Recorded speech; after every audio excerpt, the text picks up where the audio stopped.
The pre-talk going into the episode has been on fire, so I can't wait to see what the guys offer today. It's InGoal Radio, the podcast presented by The Hockey Shop, source for sports Langley, thehockeyshop.com. Somebody asked me the other day, are those two different operations? And I thought, that's a good question. Because the way you say it, it sounds like three. The Hockey Shop, source for sports Langley, thehockeyshop.com. They're all one operation. They all funnel together. Great people over at The Hockey Shop. You're looking at me weird, Woodley. A massive operation at that. You're right, though. Like there are so many. I don't think people realize just how much stuff is in the back, like how big the warehouse is. Like we see, we know 30,000 plus square feet. We see how big it is. You see the goalie area and how big it is, like pads stacked to the ceiling. But in behind the scenes, the amount of equipment that is back there and the amount of staff required just to sort of ship and sort and get it out the door for the online business. Like when we say, if you don't happen to be blessed to live nearby and be able to get there in person, go check it out at thehockeyshop.com. Like it is a massive part of their business. It is a well-run machine, and you should never hesitate to go check them out because they've got lots of new stuff coming in, as we say all the time, including some of the gear we'll talk about today. So lots going on at the Hockey Shop, source for sports on thehockeyshop.com. We turned that into a read. We weren't even planning that, boys. So clean. I told you guys were on fire. You mentioned the warehouse, and it is huge. But one of the coolest parts of filming our segments at the Hockey Shop, because you guys, you're doing your business. I'm not really needing to pay quite as much attention to the two of you. And you see this steady stream of people come out of the back with order sheets in hand, finding gear on the shelf to pull down and mail off to some really happy, lucky customer on the other side of the country. So it's, it's pretty fun to see that all happening despite the huge warehouse in the back that we've seen. Do they have a forklift? If they do, Cam's not allowed to operate it. I'd love to work a forklift. I'm forklift certified. Are you? We had forklifts when I worked at a paper mill when I was a student, a university student. And yeah, I used to hum around in those things with giant like stacks of paper and the giant rolls of paper that you put on the machines. Yeah, absolutely. Have we got an Everything Happens to Woody forklift story? There must be one.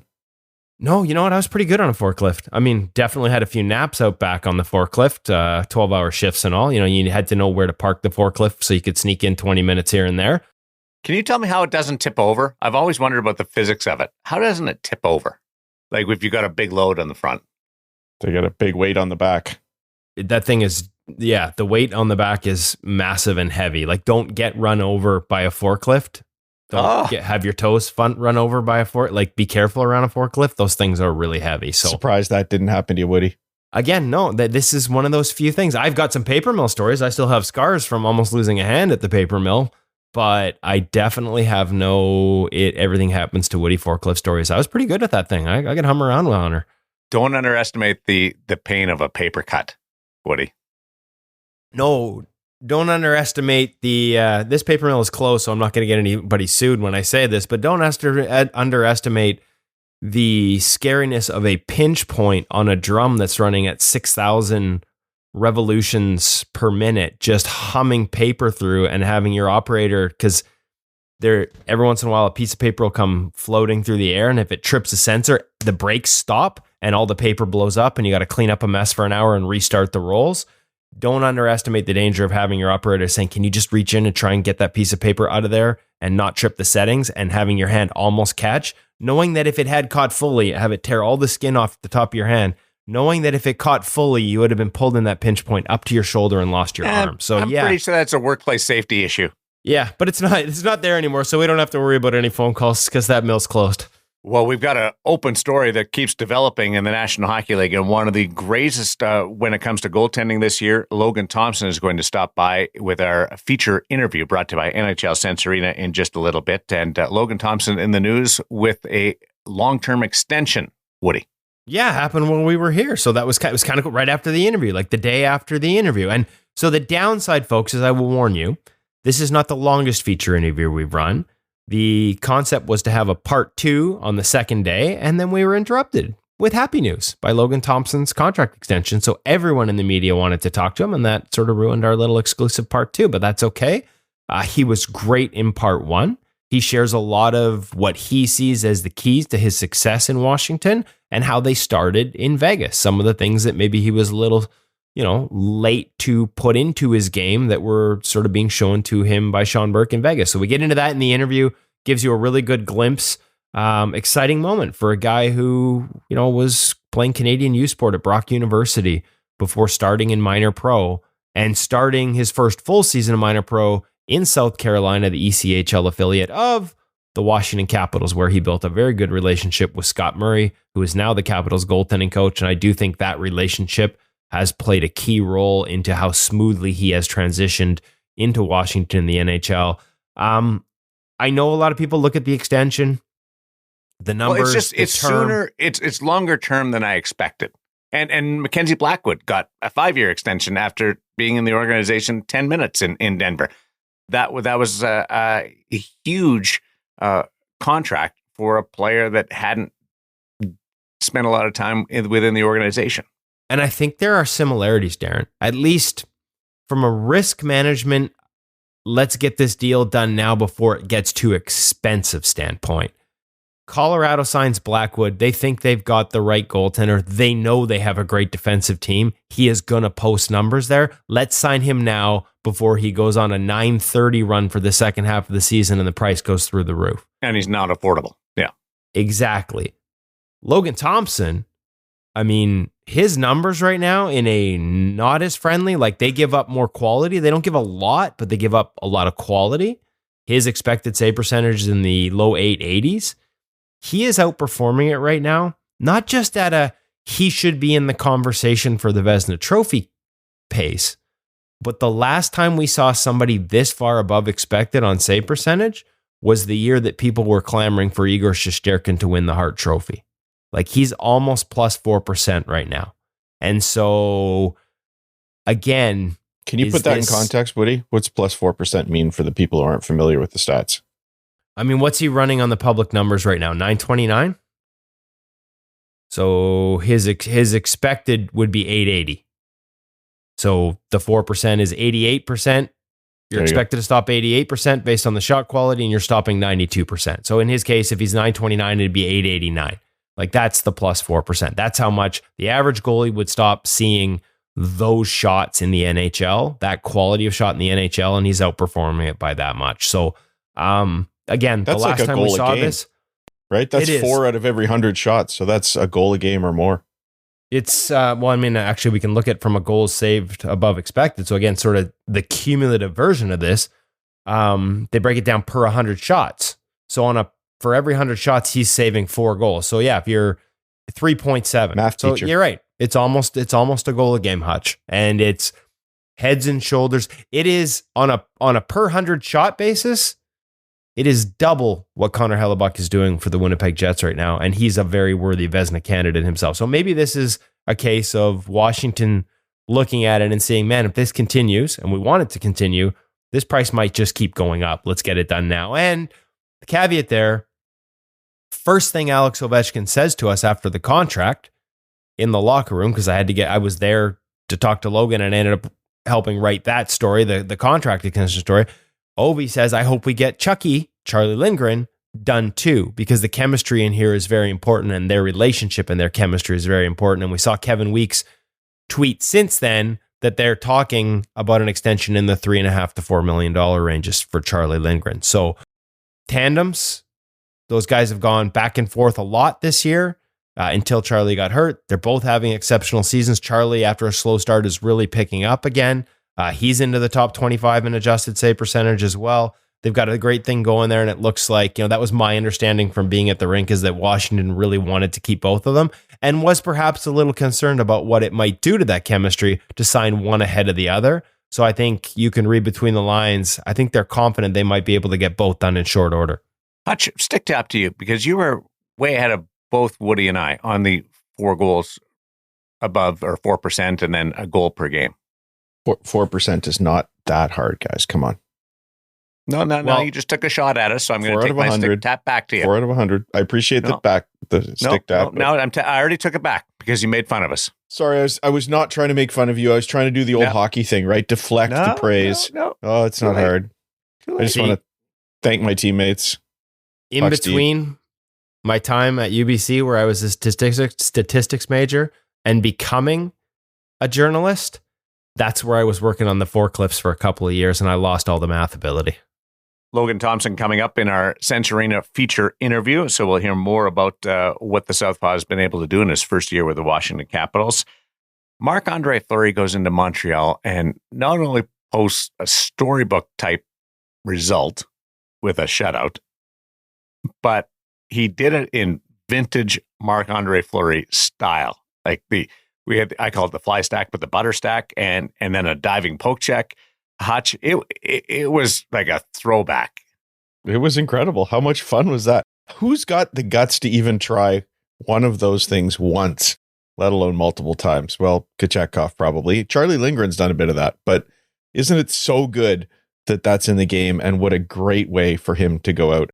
I know it's not going to happen, but I saw somebody write today, wouldn't it be the ultimate Fleury prank if he just decided he's coming back next year after this great tour?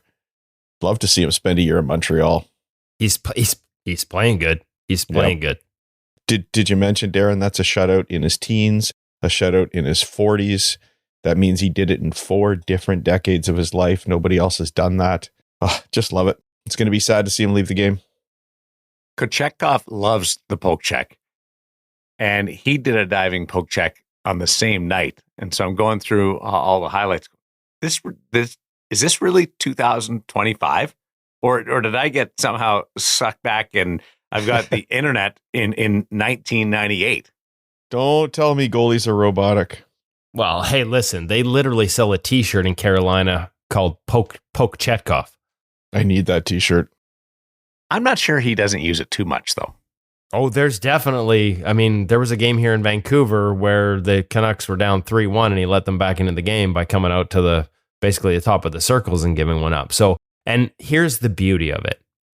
Rod Brindamore acknowledged, I remember because I covered the game, Rod Brindamore acknowledged it post-game, wasn't critical of it, acknowledged that in that moment it was probably a mistake, but in the same time said, this is the beauty of the kid. Yes, we have to get to a point where maybe some of the decisions are different, but we don't want to take this instinct, this natural element of his game completely away from him. Like, we don't want to turn him into a robot. The skill he brings is a part of what makes him special. And with time, he will learn when and when not to use it. And so I just love that approach. Let's not remove some of the things that make him special completely. There's risk that comes with it, and you have to learn to mitigate that risk in certain moments, like halfway through a third period where you're up 3-1. I saw him stop a rim from the right side, and it was even strength, or they were shorthanded, one of the two, and there wasn't an empty net at the other end. And he took the rim, stopped it, and then tried to clear it up the middle over everybody. Love it. and it got stopped, and there was a great chance on it. But I was like, wow, that is gutsy. Yeah, he plays with a little bit of reckless abandon. So if you can tune that in a little bit without tuning it out completely, you know, I love the approach Carolina's taking with him. They know it. They're not stupid. They know there are times it costs them. It's just a matter of sort of picking your spots. Samuel Ersson named to the Four Nations face-off as a replacement for Jacob Markstrom. Yeah, tough for Jacob Markstrom, who's having a really good season for the New Jersey Devils. It sounds like the news is not terrible, 4-6, which screams MCL tear of a minor variety. And as we know as goaltenders, 4-6 to return to play, but it can be sometimes up to 6 months till you feel normal again. I remember having that conversation with Ryan Miller one year. I feel like it was about this time where he heard it, was back in time for the playoffs, but didn't feel like himself to July. So that's the reality. Sucks. I look at the play and I just see guys going in the net hard. We've had this is probably another topic for another day, but we've had a couple goals called back where people get mad because it's like, oh, you got pushed in or whatever. And the ruling was, if you're headed to the crease, I kind of look at it like this. If you're going into the blue, it's on you. And I think some of the going into the blue with reckless abandon, I get it. It has to happen. You're trying to score goals. Everybody's encouraging it. But I look at what happened to Markstrom there, and I feel like that's the consequence of it. And I not to go goalie union on you here, but I do wonder if we're protecting these guys enough. Protect the quarterback, protect the goalie, protect the stars. I feel like we're seeing more guys take it hard to the net, and if they get the call going their way, it's a bonus. And if they don't, at least they've pushed the envelope. I feel like we're edging back towards that. And this is why we're going to start I'm going to take a deep breath. This is why they needed in the first place to call the bloody penalties for goalie interference rather than just add the reviews that take goals off the board. Because if you're going in the net and you cause a goal and you lose it, okay, that's tough. But if you if you're proactive and if go to the blue, it's on you, and you make contact with the goalie, like this predates. Why don't they call a penalty there? This predates because they don't want to call a penalty. It would get you more offense. This predates the rules and the video review. I remember having this conversation with goalies all around the league, and the frustration they would say, they would get bumped. It would be enough contact that it could have harmed them. And the referee will say, well, if the puck had gone in, I wouldn't have allowed the goal. Well, it's still a freaking penalty. If it's enough to call back a goal, it's enough to call a penalty. And they don't want to discourage guys going to the net because that's where a lot of offense comes from. And it's exciting, but it's at the risk of health. And I know the Markstrom example is just, that's the first one we've seen in a while. But when I see, we had one in Vancouver the other day where they called the goal back where Hughes clearly pushed the guy and that led to the contact with Lankinen, but the guy was clearly going through the blue. It was the St. Louis game. It might have been Robert Thomas. He was clearly going to the blue before he got pushed. Now Lankinen was deep, so maybe he can go through the blue and not clip Lankinen before the push, but they took back the goal anyways and everyone lost their mind. And I was like, good, because he was going to cut through the blue. And whether he hits Lankinen only because of the push or not, if you're going into the blue ice, this is the risk you take. And I think if they establish that more firmly, because on this same night, I saw another goal with contact in the blue that counted. If you establish it firmly and consistently, and in a perfect world, start calling penalties on guys, that's the only way you change the behavior. You can't change the behavior by taking away the odd goal. You can only change the behavior by actually penalizing the guys that are making contact with the goalies. It's interesting you say that. I was talking to my kid after one of his games a couple months ago. Had been a ton of traffic, and he said the referee came up to him mid-game and said, "Don't worry, Hutch, I got you here. It's not to the level of calling a penalty, but if the puck goes in, it won't be a goal."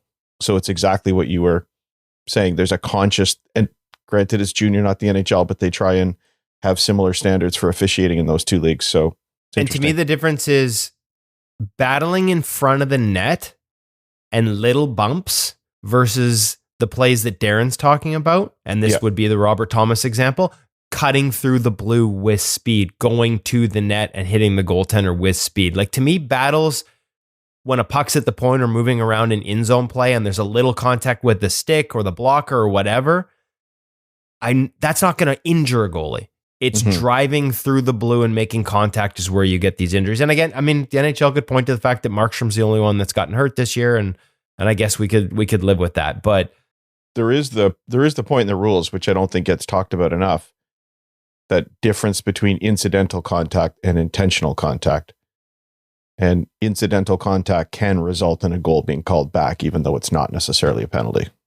Well, intentional, if you go through the blue and you make contact with a goal, that's intentional. Of course it is. Whether you, I'm not disagreeing with you. They often rule it as incidental all the time. All the time. That's what I mean. And which means you're allowed to go in there. And you are. And again, that's the problem.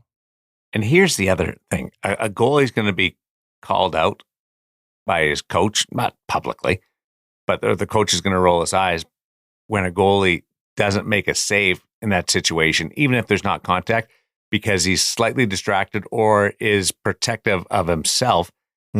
And then the puck goes in. And that's not really right either. No, yeah, I get the NHL, you're not supposed to have that flinch element, I guess, but man, somebody comes barreling in there. I mean, Markey puts his leg out there, makes a save, and gets hurt because the skate's outside the post and the guy goes in full force into the knee, right? Now, I should be careful here. I haven't looked at that play beyond the contact. Did the guy driving the net get tripped? So I should be really careful here how far I go down this road. But I just think, and you can go back and listen to what I said when they brought in the video review. Like, they should have just started. I knew goals would come off the board. It was predictable. It was easy. They've since amended it. And I think in doing so, allowed more contact than we had before the video review came in. More incidental contact. On the bumps and the traffic in front, goalie interference calls, the line was the goaltender allowed to make the save?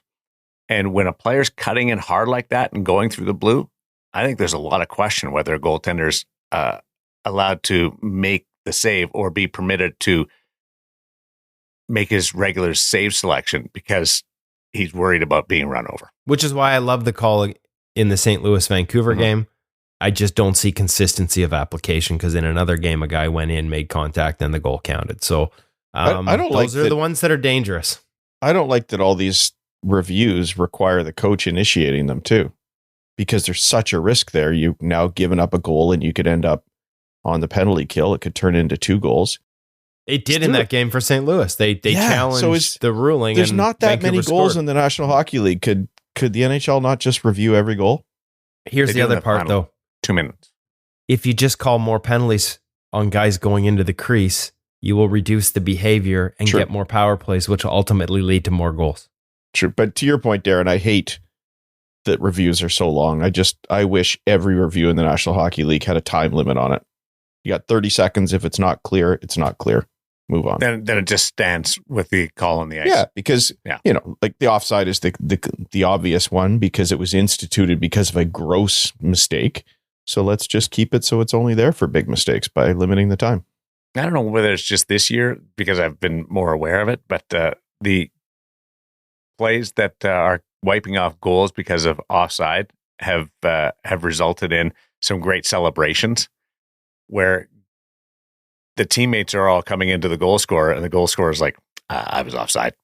And they don't really want to celebrate because they know it's coming off the board. It's been pretty funny in a couple of occasions that I've been able to watch it. We've got our Visual Edge ProReads coming up. The NHL censoring a feature interview, Parent Talk, sponsored by Stop It Goaltending You, the app. But right now, from our friends over at the Hockey Shop, source for sports Langley, thehockeyshop.com, our gear segment, looking into the True Catalyst PX5 pads. Yeah, and there's some new things here. There's some carryovers. There's some delineation between the lines that we need to get into. And to be honest, not an expert myself. This is not equipment they've sent us to test here at InGoal. So let's go to Cam because he's got all the answers. Welcome back to the Hockey Shop, source for sports. We're in goalie utopia, surrounded by all the latest and greatest. That's and that true. includes, That's true. Look at you, puns for days. The new Catalyst PX5. A truly cool thing to talk about. It's like Christmas in January outside of your puns, which are pathetic. That's alliteration. True? Go. PX5. Go. All right, well, let's talk about the Like somewhere else. Go. That's goal. Let's talk about the slide service right off the bat because everyone wants to know more about Diamond Glide. I saw this the other Yes. day. UC Saros was in town, and I was looking at his pads, and I saw this logo, and I got to be honest, because I wasn't up to date, I hadn't come to see you yet, I didn't know what it was. So he obviously has Diamond hold Glide on. on his new set. Yeah, I was about to say, let's take a giant step back there. Like, there's a pro wearing the Diamond Glide, not just one.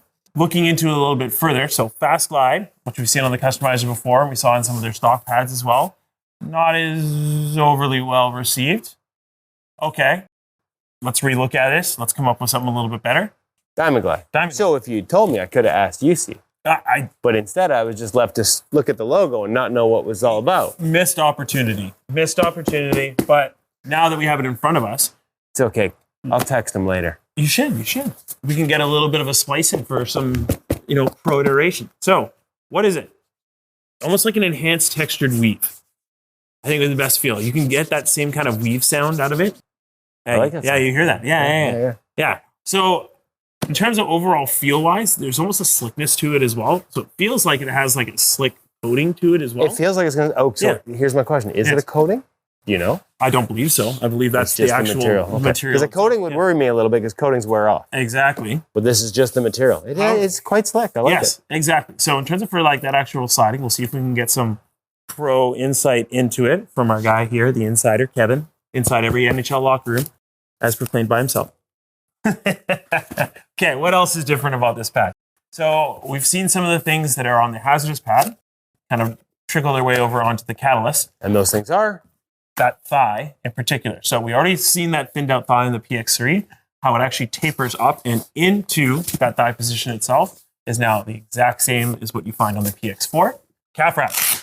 So their fast rotation system still remains.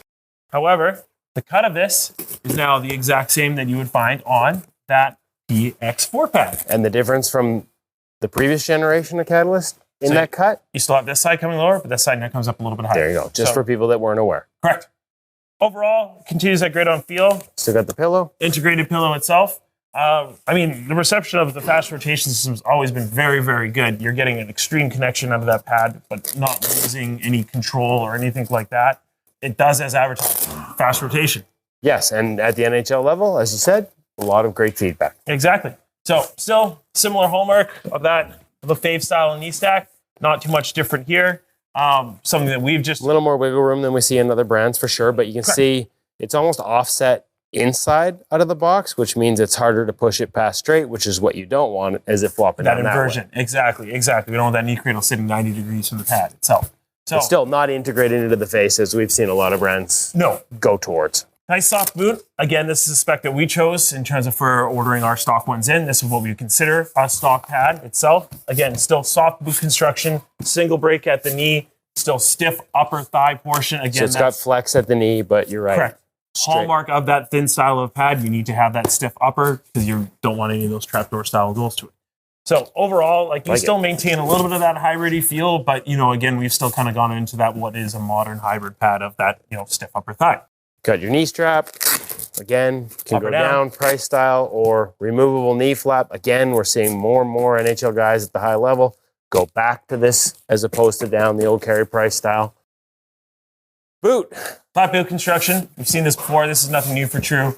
Nice open, allowing that skate to drop out of the pad. It's not totally flat. There is a little bit of There's a slight there. Not enough to change sizing at all? Okay. No, not enough. We're talking at the most minute level. So yes, it might center the pad on you a little bit more as you go get back up and recover. But that says in terms of it's a sizing aspect, this still sizes true to their other pads. Ooh, you did it again. I know. We still like the hybrid Pro Lace in particular. Not a fan of their push lace, which is the lace with the integrated bungee at the very end sort of thing. Do you like this system a little bit more? Or if you don't like this, just switch to skate laces. Easy to swap out. That's just screwed up at the front. Again, great overall addition. We chose all white. On some of the other pads that we've got coming in, we show off the graphic a little bit better. Almost if you kind of look at it yearly, maybe if I rotate it, maybe a PX3 graphic, just sit down. I don't know. It's got a diamond shape for Diamond Glide, maybe. Oh. If you have more questions about it, you can give me a call at 604-589-8299 or 1-800-567-7790. Of course, full customization. You can order this one full custom. Yes. Hit up Cam, find out what options are there, what your options are, sizing, fit. They've got your answers here at the Hockey Shop. As he said, call them or check out the website at thehockeyshop.com. The new True Catalyst PX5 with the new Diamond Glide sliding surface. Another innovation, another step from True. What was your first takeaway from the PX5? Probably the new material, the Diamond Glide, which we talked about. And that, again, haven't had a chance to test it, but I'd seen sort of that logo, that diamond logo on Saros, as I mentioned in the video, on Saros's pads just a little while ago, or mentioned in the segment on Saros's pads just a little while ago. So that was probably the one thing that jumped out at me. They continue to evolve and sort of make subtle changes to each line, but I think that's a big one because the previous versions of slide material had received some critical feedback from people that had ordered it, and it sounds like this is an important upgrade. How much faster is the slide now compared to 10 years ago? Ooh, that's a really good question. If you took the same pad from now to 10 years ago, same manufacturer, and put it out there, and it'd be funny to see how much farther you could slide across the ice. We could certainly do that with some stuff, but I have a different question. Okay. How much less important is the slide today compared to 10 years ago? There's that too. I would say, so two things here. That's a good question too, Hutch. I would say, Darren, it's not just the materials. Manufacturers have done a good job of finding ways to have sort of less contact point between the material and the ice. They're finding ways to sort of have, and different harder materials from different manufacturers are definitely a role, but also the way they're setting up the inner calf wrap area, with some plates and sort of not just having a flat surface that all of it, causes friction on the ice. There's that. And to Hutch's point, you're right. Like, I mean, everything's That's probably more important. Hutch's evaluation of it. Yeah. Yeah. I mean, outside of post to post out of a reverse, like, I mean, yeah, we don't see as much. It is interesting, right? Kids fall in love with sliding, and we talk about sliding, but a lot of everything is about beating it on your skates these days. You don't see a lot of guys sliding into saves anymore, except in the in-tight stuff, where I doubt that increased sliding ability is going to make a huge difference going post to post. Now, if you've got a kid who's 6 or 7 years old who doesn't have the leg strength to make it move, I guess these sort of things would matter to a young kid, but I think less and less at the high levels. Or it's interesting though, plus. like you do sometimes. Sorry, older beer leaguers as well. But doesn't some of the old stuff feel sticky almost? Like when have you tried like old pads and it almost feels sticky out there as opposed to some of the new materials? I find as I do my parent segments that they could basically be beer leaguer segments too. Yeah. Well, you just described it. I just said the sliding ability matters for the young kids. You said also the older guys. As I was doing my parent segment for this week, the top 5 annoyances, most of those apply to beer leaguers as well. It's a reflection of life, right? Our parents take care of us when we're little, and by the end, we're taking care of them.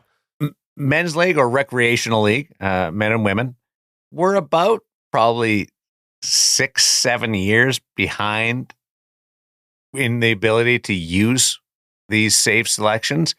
By the time it gets hot and we watch it, and then we adopt it to our game and we're able to really utilize it in our game, there's multiple years in there. Darren, I want you to get the GoPro behind the net for your next game, and I want to see a fly stack. That would be awesome.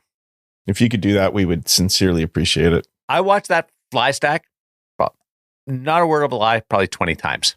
Hey, it's a butter stack, boy. It's a butter stack. Credit to Paul Campbell for coining the phrase. No, to me, like the butter stack was sliding in the butterfly and then slid into a stack. Whereas in this one, he was more stationary. He was stationary and lifted he just flipped over. So I think it's a fly stack. I think Darren can have a term too.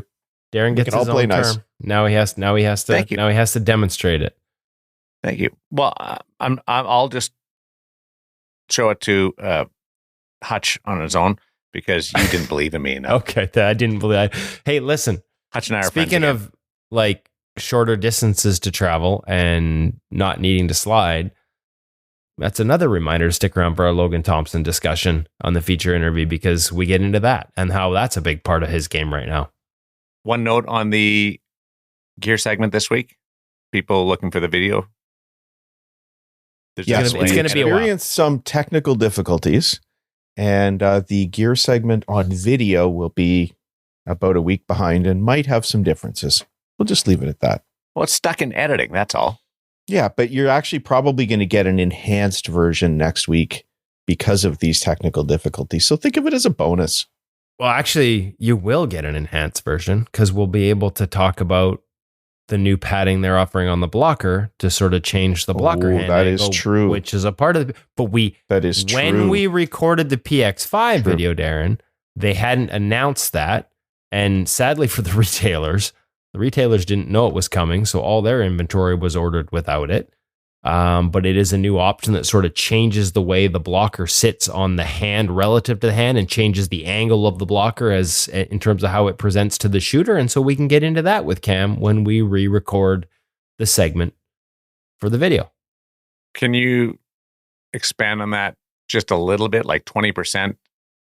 The advantage of the way it stands on the hand, or I guess we should just wait until we can do it all together, because then it really does. It makes it easier to translate those advancements on the blocker. But anything to the blocker, like furthering that piece of equipment, the steps are so small, and I get excited about it because I've got to get rid of that stigma. A blocker is not just a blocker, but it is. Yeah, it's always nice to see somebody innovate with. Be nice to the blockers. It's not, Darren. Like, it's not like, because, and I actually think there may be a relation here between the adaptation in this new PX5 and the new option and this decision. But, blocker's not just a blocker. Just ask Joey DeCourt, right? Who is wearing a Bauer blocker with his true setup because of the differences in terms of the way pucks come off of it. And I know that one of the things that he wanted out of it was to prevent the pucks hitting the top of the blocker board and riding over, like they did with the True. And they didn't have that option at True this summer. But with this change, they've got an option that sort of would help prevent that. So innovation is a good thing. I love it. Parent segment sponsored by Stop It Goaltending You, the app. Top 5 annoyances for goalie parents. We'll get into that. But first, a message from our friends at Stop It Goaltending.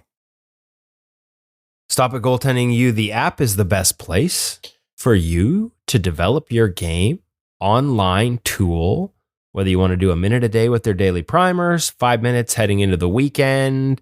They've got drills, they've got tips, they've got video breakdowns of NHL goalies that you can learn from. They've got a little bit of everything, all 25 years of their experience, led by Brian DeCord, who's coached at the National Hockey League level, been a director at the National Hockey League level, whose son Joey, we just mentioned, plays in the National Hockey League, coached lots of National Hockey Leaguers. All that experience, him, his coaching staff, everything rolled in this to the Stop It Goaltending You app. And of course, the best part, well, in our minds, we're biased. But the best part of the Stop It Goaltending You app, every subscription comes with a free subscription to InGoal Magazine Premium. So you get the best of both worlds. In the goaltending world, all the information we provide weekly with all the information they provide weekly, whether it's a deep dive or a quick hit each day to gradually improve, you will become a better goaltending through the Stop It Goaltending You app. Impressive. You kept the top 5 annoyances for goalie parents to 5. Well, I could have gone further, but I sort of tried to summarize what people have put together. We talked about one of these, and then I put it out to a Facebook parent group, and I said, tell me your annoyances as goalie parents. There were over 200 comments posted by goalie parents about this, and then just tried to summarize it into the top ones. This is not a scientific poll. Somebody actually asked me why I wasn't conducting a poll, and the answer was I wanted to hear what everybody had to say and not just sort of stack my reasons. But I do want to acknowledge that last week I said I gave you guys some homework and we were going to come back with some more stuff on warm-ups, but this one had been left for a couple of weeks, and I feel like I owe it to the parents to come back to this one, and we will get back to warm-ups in the next week or two. So, top 5 annoyances from goalie parents. As I said, some of these probably fit for you two guys in recreational hockey, because the number one that came up was head-high shots in warm-up. And along with that, parents feel that the warm-up is about preparing the goalie for the game, not rattling their confidence or maybe even injuring them. But too often players treat warm-up as a shooting contest, firing head-high slap shots instead of helping their goalie get ready. We did address this in a previous segment a little bit. I do agree and understand that this is frustrating for parents. I mentioned that I think we do need to have room for the players to be able to shoot to score, as I said last week. But, the other thing I think we have to consider here, guys, and this also applies to your beer league buddies. I remember my son telling me one time, I think he was in U15, he told me that the guy whose shot he feared the most was actually on his team, despite the fact that he was practicing quite regularly at the junior A level. And I asked him why, and he said, because I don't know where it's going, and I'm pretty sure he doesn't know where it's going either. And I think the thing is, you got to get to a pretty decent level of hockey before kids have control over those shots, if it ever happens. And I think while we can encourage kids to be careful during the warm-up, I think we need to understand that they're still learning too. So we need to invest in a good helmet for our kids. Okay, number 2, lack of goalie coaching at practices. Probably close to being number 1 here.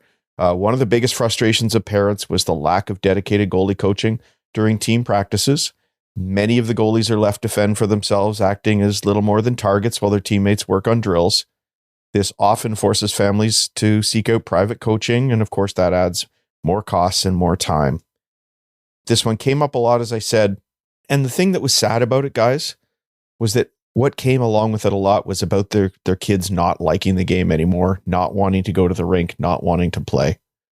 And we said it here a million times before that we need more people who can support our goalies. I spoke to one association recently, and they told me it's actually mandatory for one coach on every team to have the Hockey Canada course if they want to be coaching. That's the goaltending course. So I think that's really nice. It's a start. But I would say, especially if you have a younger goalie, please consider taking that course or the USA Hockey course. yourself and volunteering to help out. I'm going to have more on that in a segment that I prepared on coaching your own child. That'll be in the next few weeks as well. Okay, third one, guys, was blame from teammates and other parents. It's a team game, but goalies often hear the brunt of the blame after a loss. Parents feel that whether it might be the teammates pointing the finger in the locker room or other parents in the stands saying, my kid would have stopped that, the pressure on young goalies can be overwhelming. I agree with you 100%. The pressure and blame on a goalie can be brutal. It's one of the toughest positions in sport as a youngster, especially. I know I'm preaching to the choir here, but we need to be better. Just a note on that. I Yes. think parents are more sensitive to that than the actual goaltender. I My disagree. observations. Yeah, I disagree. I think maybe in terms of that individual game, but I think it's that death by 1,000 cuts builds up over time, puts those questions in the back of your mind during a game. Goalies take it upon themselves. They know when they've screwed up, and maybe they can feel a little bit of the eyes. Yeah, so don't pile on. So don't pile on. You know, but parents definitely feel a little bit. I'm sure we see things differently. We definitely do. But look, we're trying to make the game more fun, so let's make it a little easier for the goalies out there. Number 4 came up in today's show. I know it happens in beer league too. Unnecessary roughness after the whistle.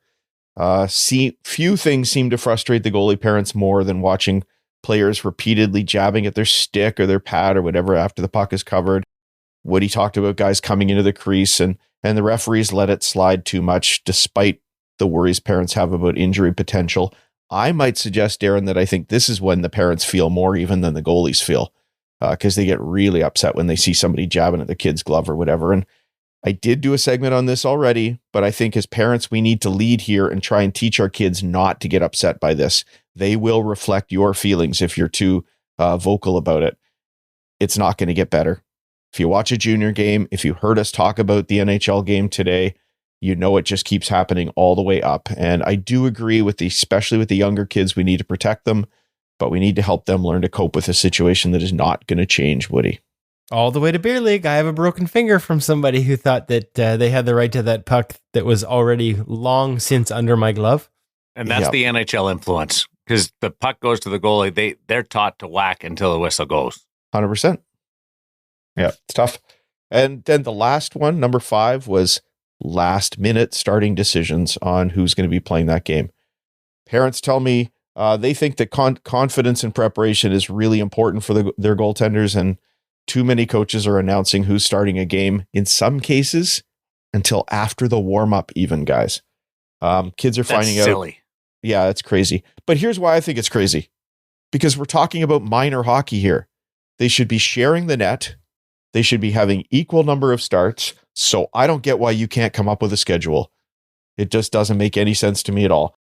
Guys, I know of one NHL team who knows a month in advance which goalie is playing which game. They have a plan in place for a full month. So I am sure a minor hockey organization could figure this out. Come on, coaches, you got to do better. But I don't think this is really so much an issue of having time to mentally prepare. I mean, you've got to be ready to come into a game mid-game if something happens, whether it's an injury or a pull. You can learn to be ready. But guys, can you imagine taking your 12-year-old to the rink after they spent all week excited about the game coming up, the game they love to play, and they don't even know if they're going to get to play that week? You just have to arrive at the rink, and maybe you get to play, maybe you get to sit on the bench. Find out when you get there. Talk about a rug pull. Well, as Steve Thompson told us in our bronze level course, there are other sports that see what we do to goalies in that exact regard. And the phrase they use for it, child abuse. 100%. So coaches, sort that one out. That is dead easy to sort out. At the end of the day, we want our kids to love being goalies. It's an incredible position that builds resilience, leadership, mental toughness, but it should also be fun. And unfortunately, challenges like all of these we've been talking about that parents have identified for us are making it harder for goalies to enjoy playing the game. And when this all adds up, some kids start questioning whether they want to stay in net at all. If we want to attract and keep more young goalies, we need to address these issues. We need to create a more supportive environment and remind everyone, from players to coaches to parents, that goalies aren't just targets. They're a vital part of the game, and we all deserve the same respect, preparation, and development as everybody else on the ice. Well said, Hutch. I think I got something for you for this one when you post it. I think I found video of Jacob Markstrom's warm-up. We're talking about him earlier, where it was a new shooter. And as after he does the blocker and the glove, he's tapping his head, like, shoot it up at my head. We've talked about this before. Like, Markstrom get the as hands well. active. Yep. Nice. Goaltenders would like as much notice as possible when they're going to play. Parents, the goalie, the child, obviously. If the coach wants to leave it to give himself enough flexibility for whatever reason, I don't agree with it, but they want to leave it to last possible moment. What's an appropriate time? Is it 2 days? Is it the last practice before a game? I think that's very common, either the last practice before or the day before when you get to the junior hockey level. But again, it shouldn't be an issue because they're kids. Right. It should be easy to do. No, it should. This is a parent segment. This isn't how to coach NCAA and junior hockey, where I know things are a little bit different. Yeah, I don't understand. I don't understand why you need. I got good news for everybody, though. What's that? When you do get to the recreational level, you know who's starting every game, and it's really good news because there's only one of you. Well, maybe not for my teammates, but yes. Yeah. Going back to the parent side of this, because so often I hear people say you have to have two goalies on a team because what if one gets hurt? How many times have you guys played recreational hockey and not being able to have a game finish because the other goalie got hurt? I was going to take a different route and go, imagine if recreational leagues decided we want to have two goalies. Oh, who's signing up for that? You can't even find one half the time. Yeah, I can play every single night if I answer. That's actually a great perspective. Hey, nobody's signing up for that. So good to back up on your 8 o'clock game. Yeah. Hey, can you come out at 9:45? We need a backup goaltender. 9:45 on a Tuesday night. We really need you. We really need you. Please come out and play. Yeah. Yeah, we need somebody to sit on the bench and open the door. Or even not that. Hey, can you please come out at 9:45? We'll tell you when you get there if you're going to play. Yeah. Yeah. That's the best. Yeah. It's insane. It's nuts. I'm pretty sure where the decision would lie. I don't need somebody to slip me a note. I love that you put it in adult context. I think all the coaches should consider if they were playing rec league, what would they want? ProReads brought to you by Visual Edge. We're seeing double this week. This cool. We got a pair of ProReads from our friends at Visual Edge. Yeah, we've got a Visual Edge user in Joseph Wall who walked us through rotate before reach, technique, and desperation. It's funny, we talk about a banding technique, and sometimes you just got to open the car doors, goalie 911, you just got to go make desperate saves. And that's true. But there are moments where the start, the trigger, the rotation, so that the desperation is pointed in the right direction is also important. And so Joseph Wall, who, as we said, is a Visual Edge user, he walked us through that one. And then we've also got another one from Alex Lyon this week, sponsored by Visual Edge ProReads, where he talks about taking control of down-low situations. It's one where he talks about reverse VH in tight, but in a situation where somebody might be like, hey, there's passing options here. Why are you in reverse VH? Why aren't you hedging towards the pass? Because sometimes it's important to eliminate one of the options. So Alex walked us through, and Alex is so good about walking through the psychology of the game and the psychology of shooters. He also has a key there on sort of pulling the knee in before you make that push and how it loads in more power. So all of that in our latest ProReads, brought to you by Visual Edge. It makes sense that Visual Edge would sponsor our ProReads segment. ProReads are all about NHL goalies helping you see the game better, and Visual Edge helps goalies right up to the NHL see the puck better and therefore see the game better. There's some exciting updates at Visual Edge this month. There, rather than the old system where it was 2, 3, 6, and 12-month packages, you now have options where you can either go for a full year or you can just pay by the month and go month at a time. And of course, using the code InGoal, you will get a discount on both options. Our members, our premium members, make sure you log into ProReads to get the exclusive discount, a bigger discount. as a member of InGoal Premium. So discounts either way. If you're not a member of InGoal Premium, I would ask why not.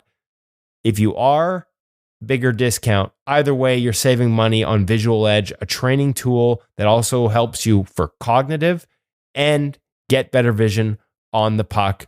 Visual Edge, right up to NHL with guys like Joseph Woll and Cam Talbot, who we're going to be talking to next week for both ProReads and the podcast. Cam Visual Talbot. Edge. What's that? I was just going to say, I was reading a story today about Cam Talbot having, because we were talking about warm-ups before, having stopped bouncing a ball before a game and using Visual Edge. And that's how vital it is for him. Those walls will appreciate it. Yeah, the arena managers who don't And like the arena kids having manager, fun. you're right. For sure, the arena manager. I want No to playing paint hockey that in the thing. arena. Visual Edge ProReads. We're seeing double this week, so it's fun. Enjoy it. Let's get into our NHL Sense Arena feature interview. And I've been waiting for this guest to have a connection with Kevin Woodley, and this is the perfect time, as Logan Thompson having the best career of his NHL life with the Washington Capitals, but there's some carryover from his time with the Vegas Golden Knights. Yeah, he credits some of the changes he made perhaps late in his career at the Vegas Golden Knights. And so we get into that a little bit, try and talk about what's worked so well in Washington.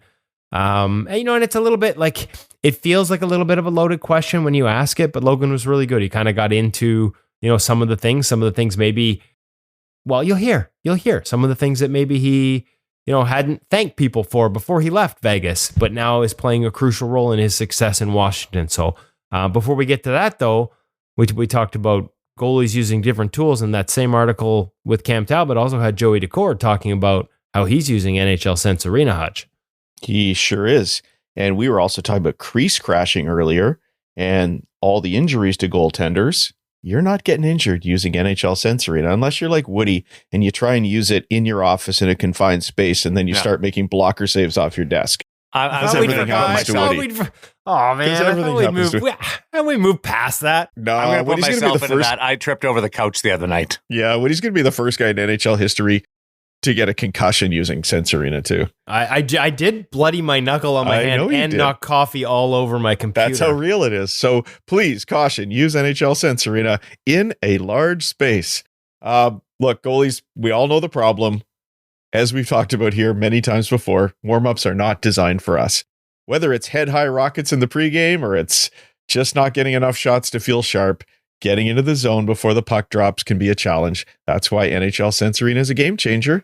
And with Sense Arena's VR training, you can warm up like a pro. You can track shots, read releases, sharpen your reactions, all before you even step on the ice.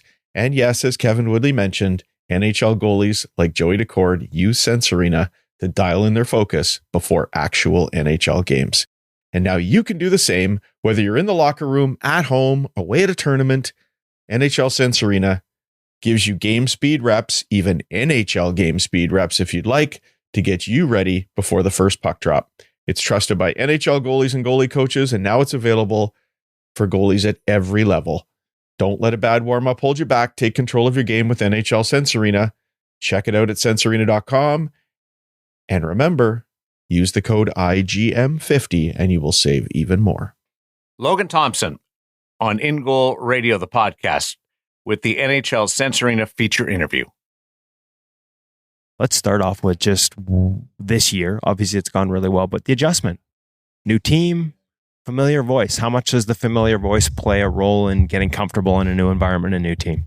Yeah. Obviously, I knew a lot of people in this organization before I came here, and a lot of the players here as well. So, when I got traded here, definitely made the transition, really easy to come to this dressing room and coaching staff for sure. What specifically gets easier, maybe on a goalie coach relationship standpoint? Is it understanding your game, strengths, things like that, in terms of building that relationship? Because it can be tough when you go to a new voice. Yeah, I think it's obviously, understanding your goalie coach, understanding your goalie's game is, important. Every goalie's different. Not everyone's going to be the same. And you guys need to have that like a relationship. And, he's got to have your back, when things are tough. And, the goalie coach is someone that, you should be able to vent to and go to when it's not always easy because, there's up and downs in sports, and being a goalie, more than half it's, I'd say, mental. So, I think that plays a huge part of it as well. For those that hear me asking about that and not realizing, what was the relationship with Scotty back when you first signed, in this organization, if I've got it correctly, out of Brock? Yeah. Me and Scotty always had a good relationship, even though, he cut me, many years ago. But no, we stayed friends, and we kept in touch. And, he was someone, again, who, when things weren't going, my way, I always could give a call to, and he'd listen to me and, help me get through some times for sure. What in particular has worked for you here? Because you've always, you had success in Vegas. The underlying numbers were always really good, but it just feels like almost another level. And I don't know if that's fair, Logan. Like, do you feel like you've hit another step here? I always knew that there was a level I could get to. I just think that I was, at that level in Vegas my first year, and then, got sidelined with an injury. And I just don't think I was necessarily given an opportunity to ever get that back in Vegas. And then coming here, I think to a new team, a fresh start, and just being, just happy mentally and physically. I think that's playing a huge part. And I think you can see it on the ice. My results have been really good right now. And I think it's a result of just a good dressing room, a great coaching staff, and just happiness throughout everything.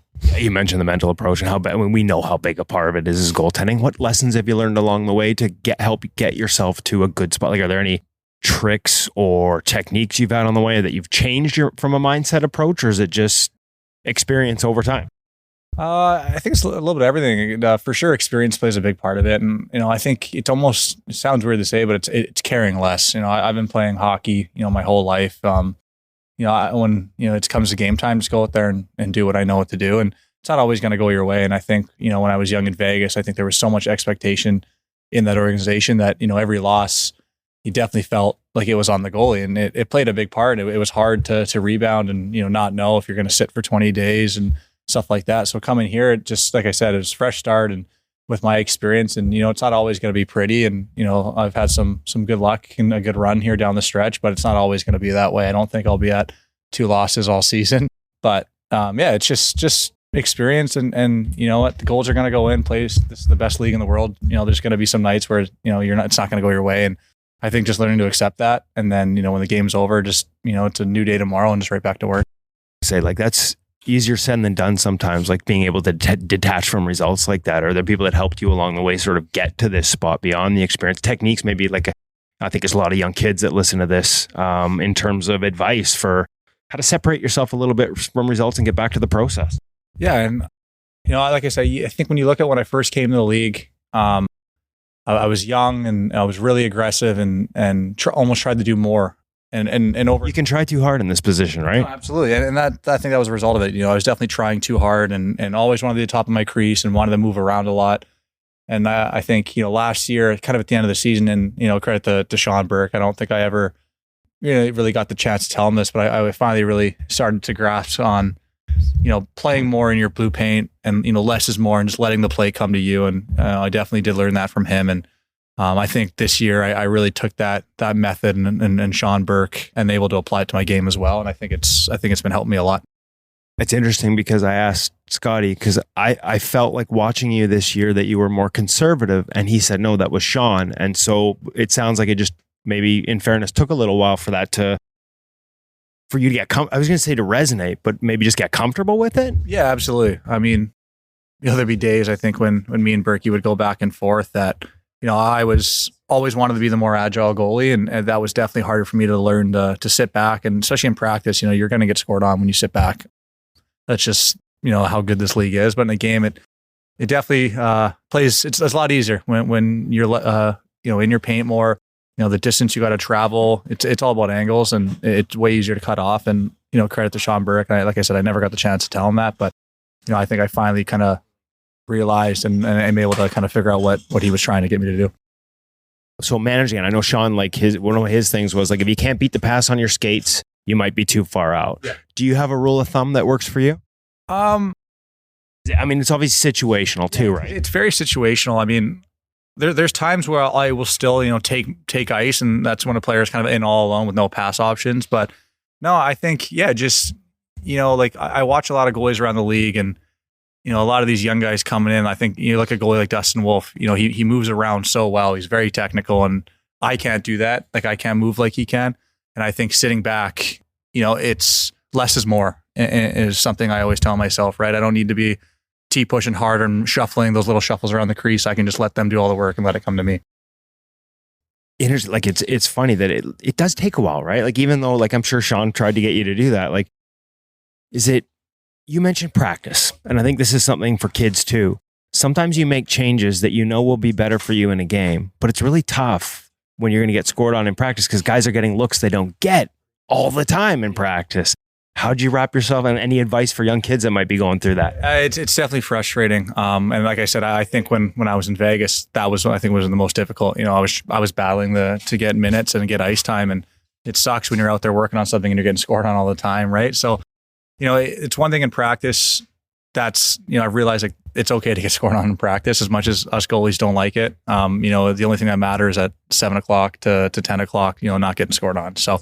It's not going to be easy. It's definitely not going to be fun, but it's a process. It's a marathon. It's not a sprint. What's the relationship like with Charlie? You talked about, not knowing the rotation and the way you guys have managed this. Does that make it easier? Does that make it easier knowing that, like, you're going back in there, even if everybody wants to play every game, it makes it easier that way? Yeah. I mean, Chucky's been the best guy, the best teammate. I love his family.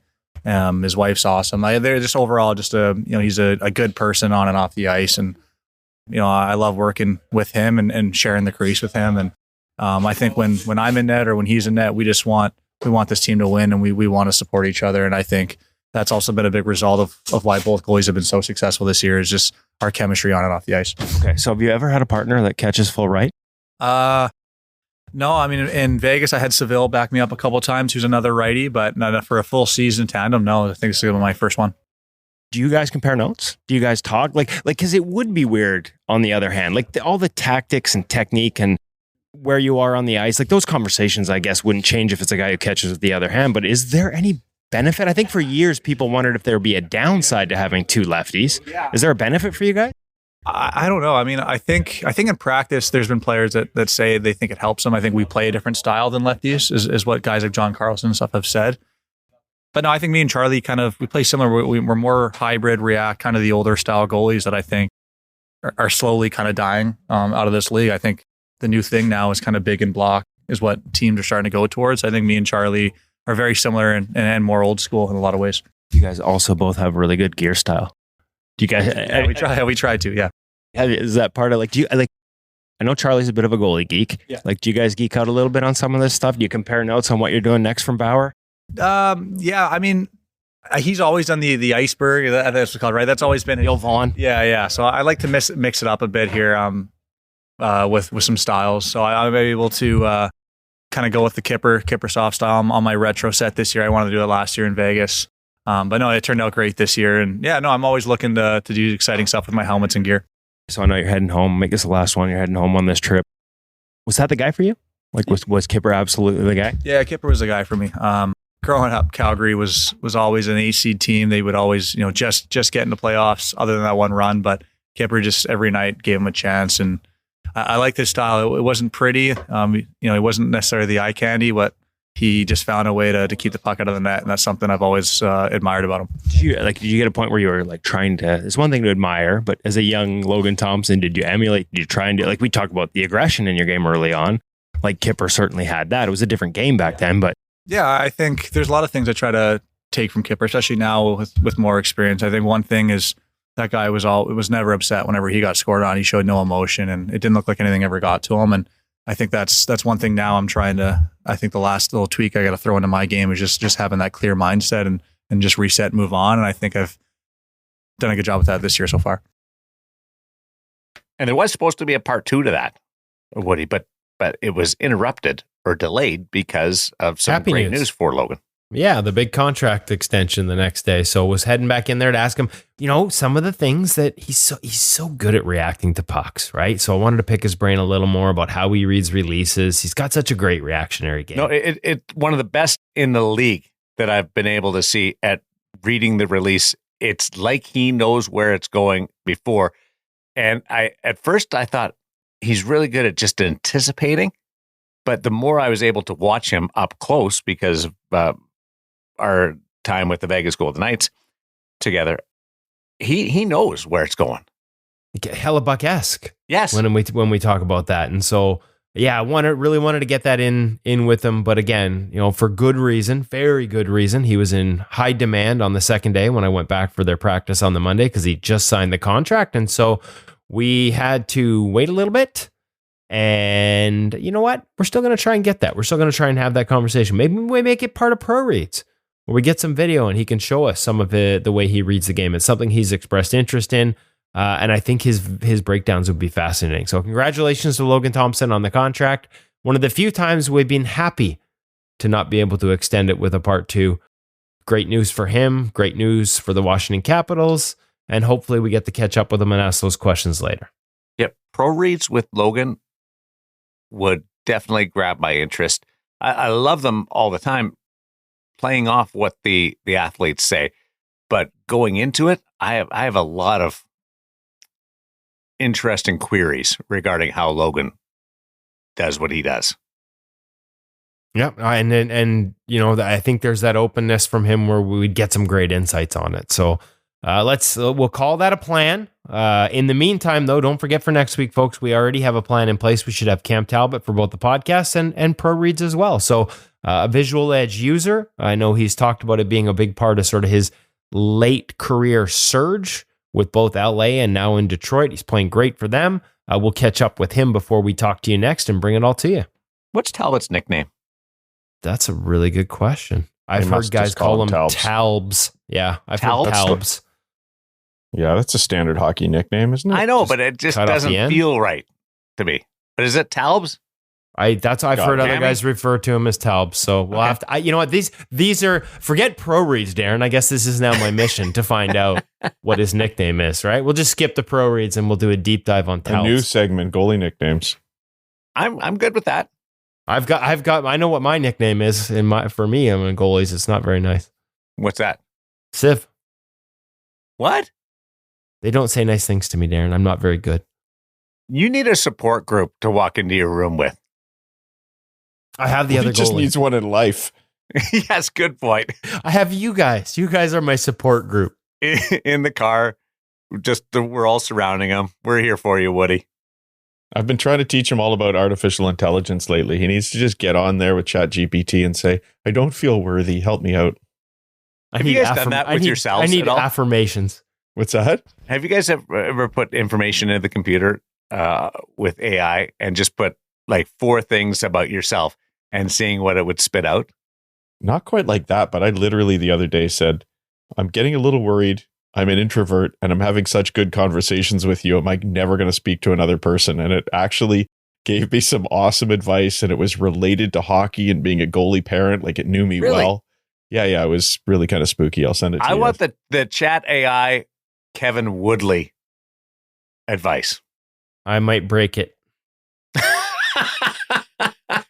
I've asked it to write something in the tone of Kevin Woodley, and it was really impressive. I might break artificial intelligence. Because there's no intelligence. There's no real intelligence here. I'm sorry, this does not compute. That could not happen to one person, all those things. I would love an InGoal sweater, InGoal in the back, and I broke AI, Kevin Woodley quote on the front. Or I literally just now forwarded an email I got from a listener who wants to know where the Goalie How hat trick merchandise is. So we're just adding to the list of things we have to produce. Listen, your Goalie How hat trick inspired Steve Thompson to send me a note when he heard it. He loved it. He might be stealing it for USA Hockey, because I think their hat trick is like they've got a different one for kids in terms of playing different positions and doing different things within a game. So you might. I don't know if you get credit, but it might be stolen. And if Steve is still listening to this point of the podcast, I appreciated your 2 nights with the bronze level goalie coach training. It was so enlightening. I love the just the theories part of it, and I love the save getting into the coaching. It was awesome. So I really appreciate it from USA Hockey. Guys, have a good week. Enjoy it. We're coming up on a Four Nations face-off break, which will allow us to dive into some of the other things happening in goaltending that we may not usually have an opportunity to. So I'm looking forward to that. Be well, be safe, and enjoy this journey of goaltending.